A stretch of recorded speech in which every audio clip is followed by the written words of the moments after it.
What is up, you guys? Welcome back to another video. My name is Chris, as always with me, Liam. And today we are diving into Reacher Season 3, Episode 2. If you guys were here for Episode 1, we reviewed it. We're going to break down the first three individually. I know they all dropped at once, and we watched them at once, but there was a lot going on, and we want to kind of share them individually. And then as we continue forward, we're going to keep doing it as we always do, and discuss the video as it drops weekly. So, with that being said, if you're not already a member of the Patreon, go ahead.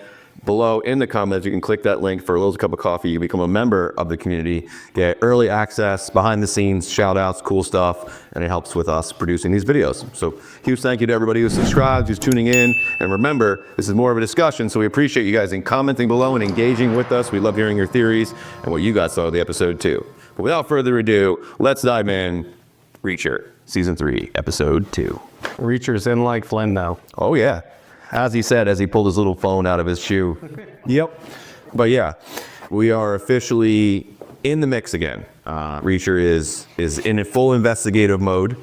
He's doing what he does best. He's trying to get all the details, learn all the different nuances of what's going on behind the scenes, the power players, the movements, all ultimately too, to find one man and throughout the mix of it, try to help the DEA find their informant. Yes, Teresa.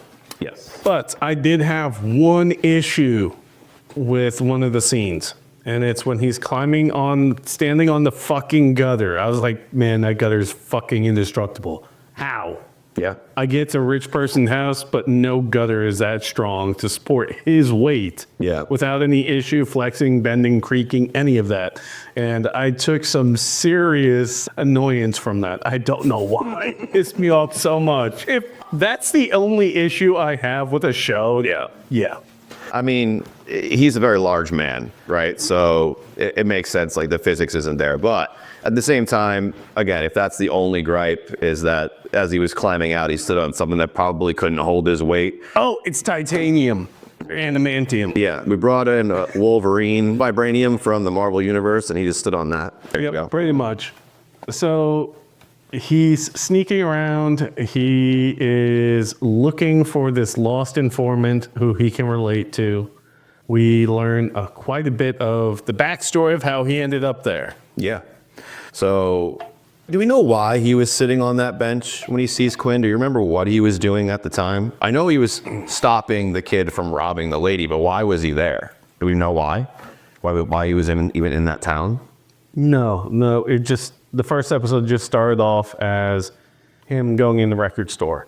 It goes back in time, right? It jumps back in time. Mm-hmm. He's in a different town, isn't he? Or is he in the same town? Same place. Oh, okay.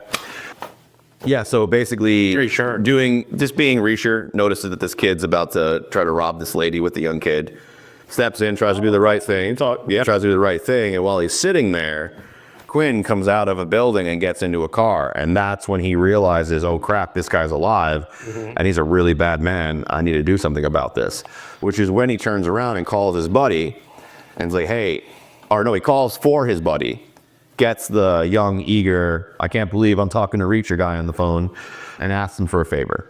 And that's when the DEA starts getting involved, because they already investigating it. Yeah, they were already investigating that individual and the organization that was connected to that individual. And so Reacher sees the agent at the door and tries to run, and that's when he meets Duffy for the first time. Yeah. With her strong Boston accent. Yeah, it's like feminized Ben Affleck. That's funny, but I think, I dig that accent, so I thought it was pretty cool that she had it. But yeah, he tries to run, doesn't get very far, but at the same time, they don't really have anything on him. They more or less just trying to get to recruit him. They need him. And like you said, when we were talking about episode 1, he's pretty reluctant. He's not so willing to help. He needs some things too. And so he gets information on what I believe is Quinn surviving. You thought maybe it was his buddy who got executed from the helicopter. Yeah. I was thinking it from that frame because he doesn't want to leave anyone behind, right, even if it's just their body, right? Mm-hmm. So he was just looking to reunite that person with their family for their final resting piece, in my opinion. And maybe I missed it, and that was the reason he was there in the first place, and then that's when he runs into Quinn, and that's where this whole thing starts. I could be wrong. please let us know in the comments. It wouldn't be the first time I was wrong. Same here. But no, I liked it because we get to see why the first 15 minutes of episode 1 really didn't make sense. And because we get the full backstory of how the DEA lays out this fake kidnapping for him to get on the inside. And, you know, it had a lot of flaws in their plan there. And that one older DEA cop. The one that was about to retire? Yeah, him. Why the hell does his kid have squibs? He's like, he makes funny videos or something like that. Yeah. But I was just thinking to myself, like, what the fuck? What kid has squibs? How readily available are they? And in case you don't know, squibs are what Hollywood uses to make gunshots. It's something that just They were good. bursts, right? Well, clearly it's a show. No, well, what I was saying, if we were going to, for a second, go down the realistic, this is not a show, but a kid in real life, as you were going down that rabbit hole, he has very high quality movie special effects. And so either he has a very good AV club that he's a part of, or the dude's making money, right? Yeah, or he designed them. Well, which would be cool too. Yep. Yeah, either way, back into this show. Yeah. So we end up running into, when we go back to present time, we end up running into Angel Doll He shows up in the middle of the night. in the middle of the night. When Reacher just came back from checking and finding the earring. Yeah. So Was it an earring or a bracelet? it's earring, one of her earring. I thought it was. Yeah, signature. She had two, she was wearing these signature hoop earrings all the time. Listen to what Duffy says, and this is how you can identify her. And then he finds one. Yeah. And so he's running back to get back to his room. This is where I'm talking about the whole gutter scene, climbing up there. He's just walking across them. He slips and falls, or when the one dude's gonna enter his room. Yeah, and then Just in the bathroom. Suspended. And so is he the number 2? He's the He number. was head of security. Duke? Yeah. Okay.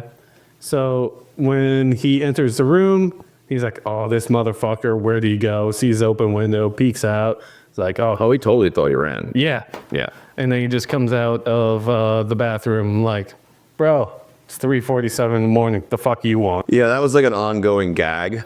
Once he got to the mansion and moving forward, this whole episode is every time he goes to lay down and they wake him back up and make him go do something. Yeah. He's got no sleep this entire season so far. Right. It's yeah, for sure. Duke tells Reacher he's got to go downstairs and they have something to do, and that's when we meet Angel. Yeah.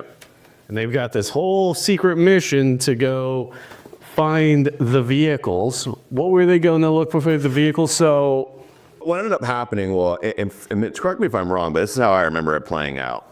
The dad, the father, is trying to figure out who kidnapped his son. Yeah. Trying to get some retaliation, right? And so in order to, right now they assume it's the same person who kidnapped them last time. We believe it's some rival gang at this point, or some competing competition in the business. What Angel is really good at is getting information, right? He got Reacher's identity in an hour, all of his background in 1 hour. He's very well connected. So what they're doing is they're sending Angel with Reacher to go grab the information from the truck so that Angel can run it and get who kidnapped him, who it belonged to.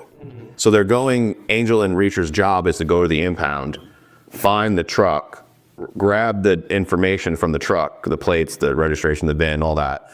And so they can go run that information and find out who it was registered to and who owned it. And so they can go get retaliation. And he very quickly calls Duffy.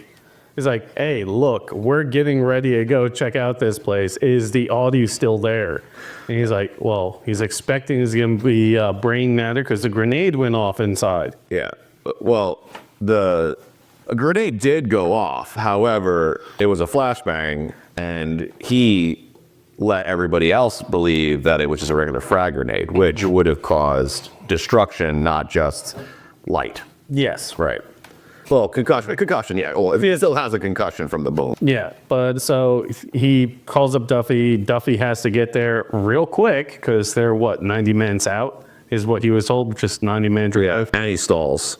Yeah, he was told to stall by Duffy, And we get to the garage, and Yadi's still there. Yeah.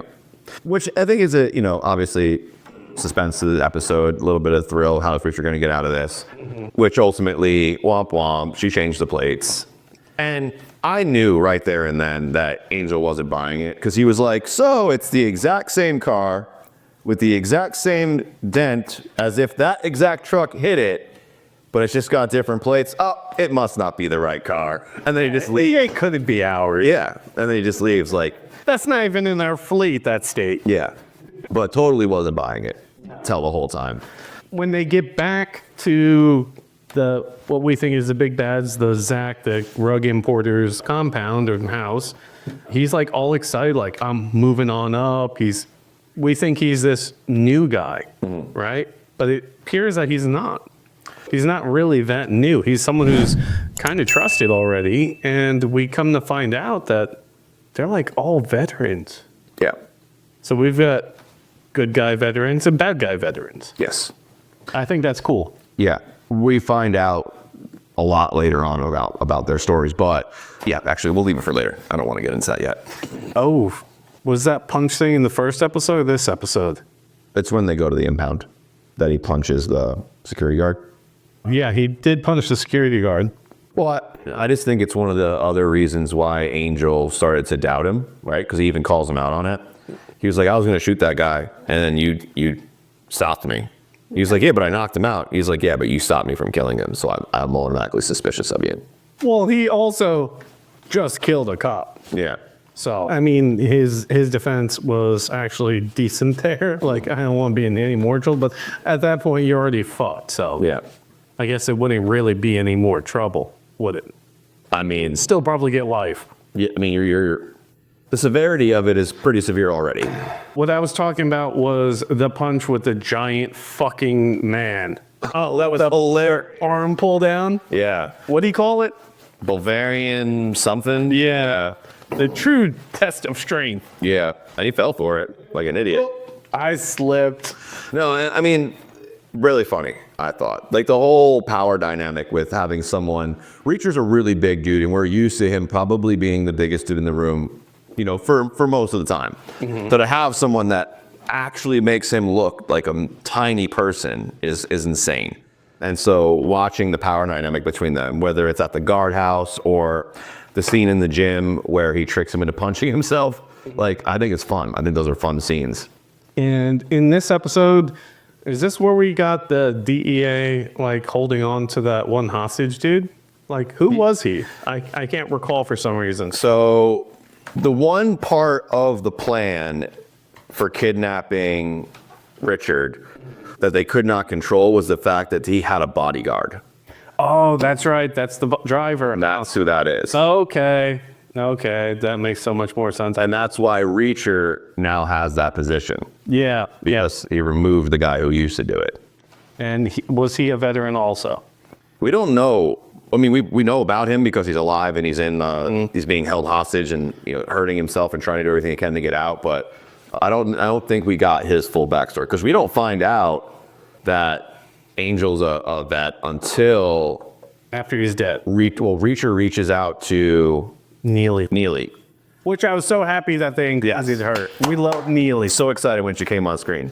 Well, she knows about Quinn now. She realized she's mentioned multiple times to him, and I think this might be where you're going, so I'm sorry if I'm stealing your thunder. She mentioned it multiple times now that he's in over his head and he needs help. Yes, that's exactly where I was going. She's offered her help. He's adamantly been like, no, I'm good. Just keep doing what you're doing.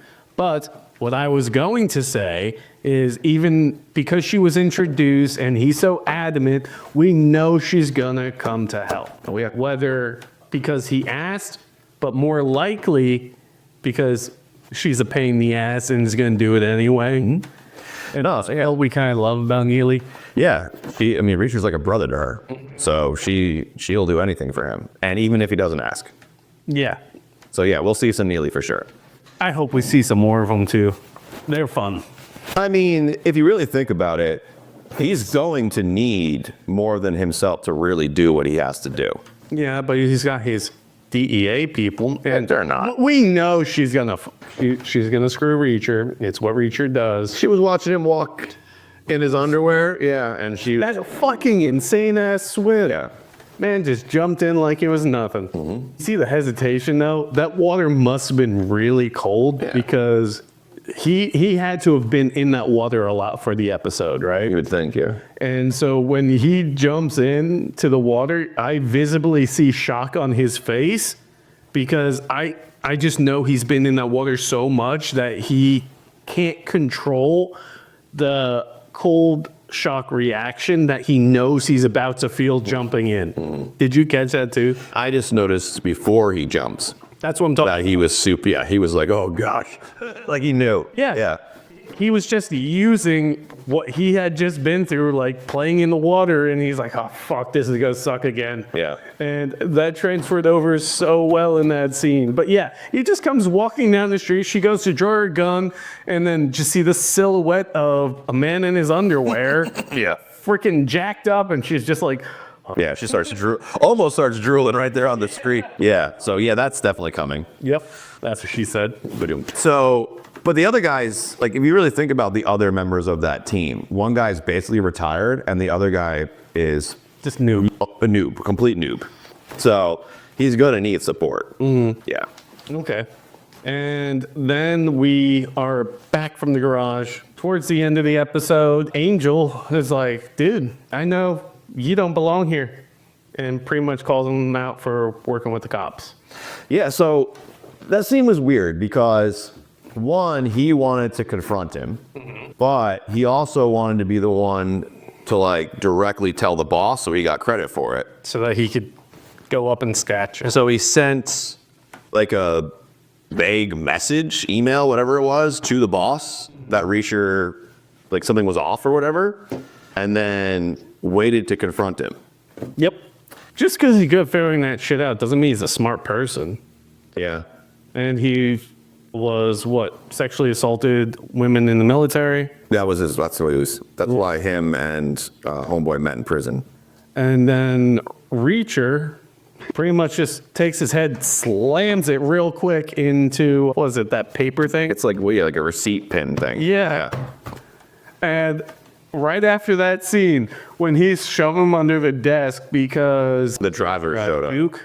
Well, yeah, the Duke had showed up to pick him up, yeah. Yeah, Duke showed up to pick him up. He's beeping at him, saying, hurry up. Reacher is hurrying to hide the body, and he's just freaking breaking bones like nothing and shoving him under the desk. Yeah.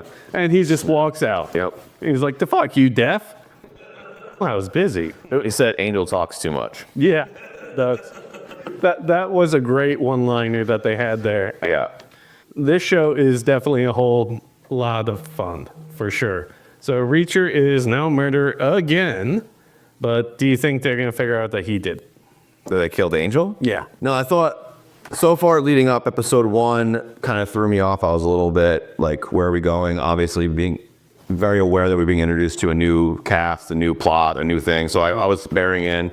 Episode 2 did a great job of filling a lot of those gaps and letting us know where we are at, why Reacher's doing what he's doing, motive, mission. We know all of it now. And so now we get to see, how does it really unfold? Does he get his man? Who is he going to need to actually, as we talked about, is he going to need a team? Is Neely going to show up? We think she is. And really, where does that all go? And please forgive us if we've had some crossover between episodes 1, 2, and that's probably going to happen in the 3rd episode also. It's going to be a lot easier to stay on track once we're only watching one episode at a time and then giving the full review. In hindsight, that's maybe what we should have done, is just watch one episode, give our full review, then moved on to the next one instead of filming all at once. We're learning. Yes, and we're going to hit 20K by the time this video's out, so thank you for that. I already know it's happening, so thank you. Appreciate you guys. Yeah. So episode 2, we got a lot of backstory, a lot of information, a lot of fill in that we needed. We got to see Reacher take someone out and turn him into a pretzel, which was kind of cool to see just like how powerful and strong and deadly he really is when pushed. And all in all, great episode. Yep. Yeah, episode 3. He's like, we're about to talk about it here in just a minute. So if you haven't seen it yet, go watch it and then tune into our discussion that we're about to drop. But episode 3 definitely fills in a lot of gaps, and we'll be able to talk about a lot of things more fully, because now we're not trying to not spoil what you haven't seen yet. Really appreciate you guys being here all the way to the end of the review. If you guys are enjoying this content and have not yet subscribed, go ahead and do so now and hit that notification bell so you never miss a single episode. We are dropping 3 a week right now. We're doing Invincible, we're doing Reacher, and we're doing Paradise, which is absolutely an amazing show. Oh, and we're going to close out Mayfair. Yeah, 2 more episodes. So we're doing 4 right now. So if any of those are interesting to you, or you want us to review something else, drop it down in the comments and make sure you subscribe. We have playlists for everything. You can check out a cool playlist for some stuff right here, as well as a secondary playlist for some other stuff that we have that we've been reviewing that are getting tons of attention. And then there's also a video above my head that you might enjoy as well. But as always, thank you all for tuning in, for commenting below, for subscribing. And if you want to be a member of our Patreon, the link is down in the description below. And we'll see you guys for episode 3. Peace. Find the strength hiding in each battle scar. You're not who you were, you've already come far.